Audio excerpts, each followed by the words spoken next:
Bonjour à tous, je suis ravie d'être avec vous pour ce JT du vendredi 5 juin. Toutes les heures à partir de 18h, retrouvez l'essentiel de l'actualité du Grand Grenoble.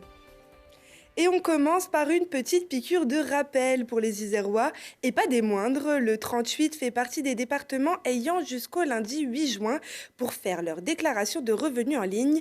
Si vous l'avez déjà fait ou que vous n'avez aucun changement à annoncer par rapport à l'année dernière, alors vous pouvez rester zen le reste du week-end. Concernant la déclaration de revenus papier, elle doit être déposée le vendredi 12 juin au plus tard. Les secteurs de l'hôtellerie et de la restauration font partie des plus touchés par la crise sanitaire et économique actuelle. Ce jeudi, le département a présenté son plan tourisme à l'approche de l'été. L'occasion pour ces métiers de rappeler que tout a été pensé pour accueillir les visiteurs pendant la saison prochaine. Les tables d'hôtes, les chambres d'hôtes se prêtent vraiment à ces périodes-là, c'est-à-dire qu'on n'a pas 10 000 chambres, on en a 3, 4, 5, donc on n'a pas énormément de gens qui sont dans notre secteur. Après, il faut faire attention. Moi, personnellement, j'ai mis juste 2 chambres au lieu de 3 en vente, avec une baisse de chiffre d'affaires, mais en tous les cas, la sécurité avant tout. Donc, il y a un niveau de sécurité, il y a un niveau de nettoyage qui est plus important, mais aujourd'hui, les gens, ils ont besoin d'être rassurés. Donc c'est ce que aujourd'hui là-dessus qu'on a pesé le pour, c'est aujourd'hui la sécurité des gens quoi.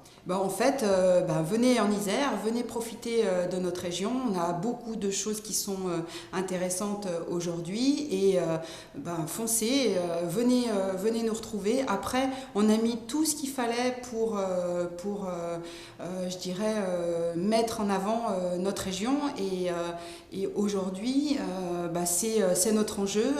Venez séjourner 2-3 jours et vous verrez que c'est une très belle région.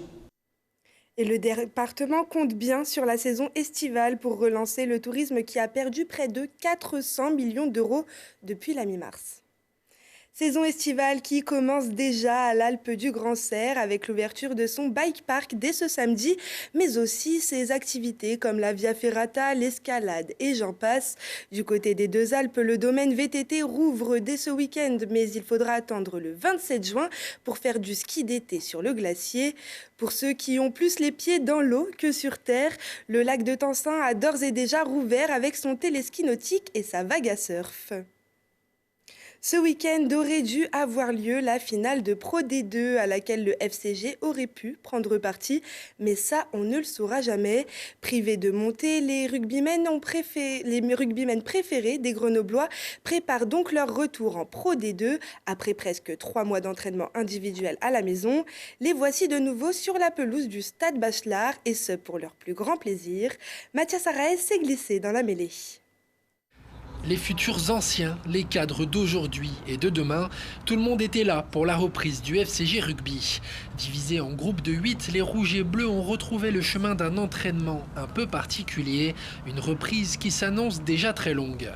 Oui, c'est une pré-saison très longue. C'est 3 mois avant le premier, on espère le premier match de championnat à début septembre. Donc oui, comme j'ai dit au début, c'est pas normal pour une pré-saison à 3 mois, mais heureusement, on commence très doucement. Redémarrer en douceur car si l'effectif est resté au contact du club et des préparateurs physiques pendant le confinement, la charge d'entraînement n'a pas été la même pour tous.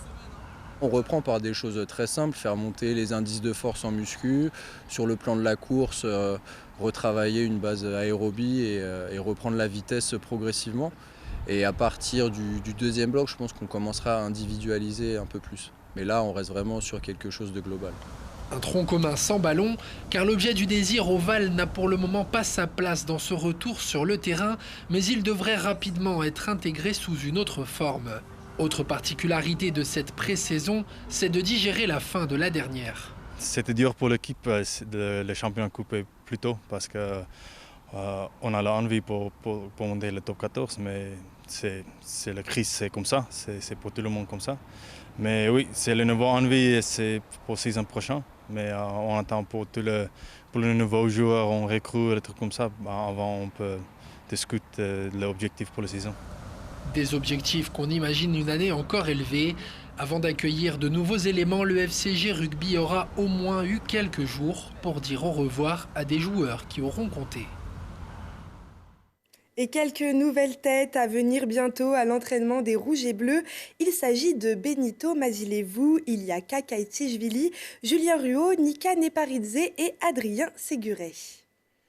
Dans notre série rétro jour pour jour, retour aujourd'hui, 7 ans en arrière, le 5 juin 2013 au Stade des Alpes, avec un match pas comme les autres qui réunissait un champion olympique de boxe, une star de la chanson française et le plus célèbre des footballeurs français. L'entraîneur du GF38 qui gère ses troupes dans le tunnel du Stade des Alpes, rien de plus normal. Mais remontons un peu le cortège. Et là, crampons serrés, short ajusté, le capitaine des Brûleurs de Loup s'aligne sur le directeur sportif du FCG Rugby, qui se tient derrière le boxeur Brahim Asloum, qui devance le chanteur Calogero, qui d'ailleurs cherche ses repères avec un soupçon de stress. Quel poste ? 6. Je sais pas ce que c'est. C'est un numéro. C'est un numéro, ouais, c'est le nouveau. Milieu, ouais. De toute façon, je suis souvent au milieu. Les règles, c'est bon, je les connais un petit peu. Et ça va bien se passer.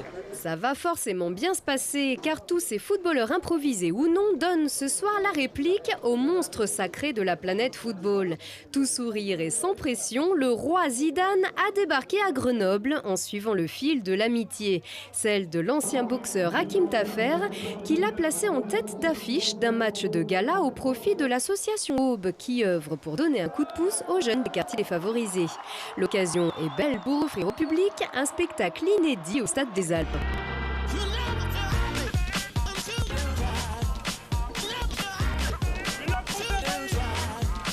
Devant des tribunes en ébullition, les Bleus des clubs de l'Agglo se disputent le cuir avec les Blancs de Zizou, sans se prendre au sérieux mais en jouant sérieusement.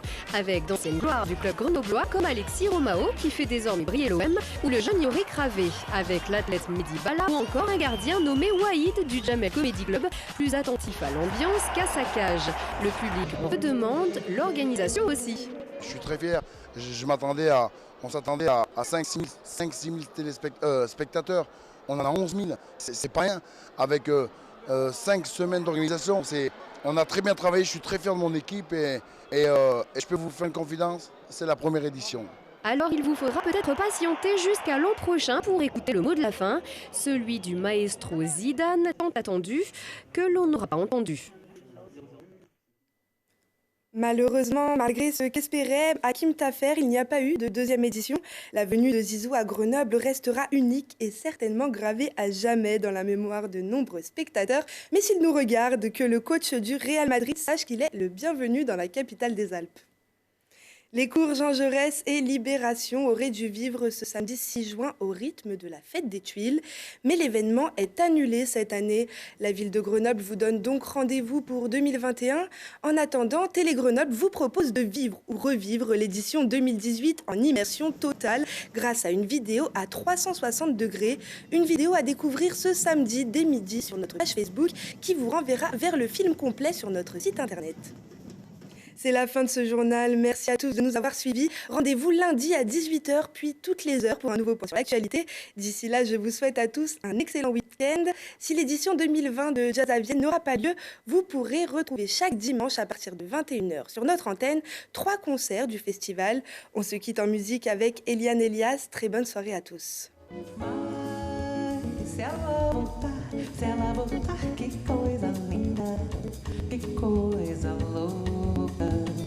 Pois há menos peixinhos a nadar no